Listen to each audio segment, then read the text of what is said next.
Інтуїція і знання жіночої натури кажуть мені, що ти у роздумах. Не думала, що весілля зірветься. Так заміж хочеться.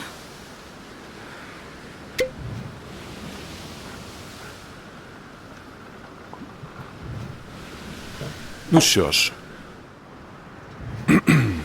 Лізі, я сам капітан корабля. І, будучи капітаном, маю право повінчати молодят. Хоч тут, на перлині, хоч зараз. Ні, дякую. Чому? Нас багато що з'єднує. І тебе, і мене, і нас. Отак. Мабуть, якщо тільки виключити честь, совість та моральні норми. І любов до чистоти. Дурниці. Ми з тобою зійдемося, я знаю. З чого це ти так вирішив? Інтерес. Ось твоя риса. Жага свободи. Тебе підштовхує зробити те, чого хочеться. Егоїстично, не роздумуючи. Ти прагнеш випробувати це. Одного разу ти не зможеш стояти. Чому твій компас відмовив? Мій компас у порядку.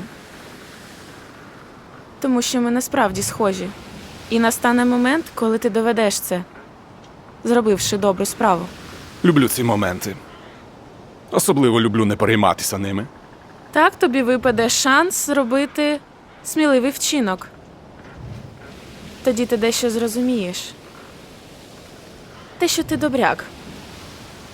Факти це заперечують. Я в тебе вірю. Знаєш чому? Ну що ж, скажи. Інтерес. Тебе таки потягне. Викликати захоплення та отримати винагороду. Не зможеш триматися. Буде бажання дізнатися, наскільки це солодко. Вже хочу знати, наскільки це солодко. Ну, оскільки ти добряк, ти не поставиш мене в стан, який скомпрометує мою честь.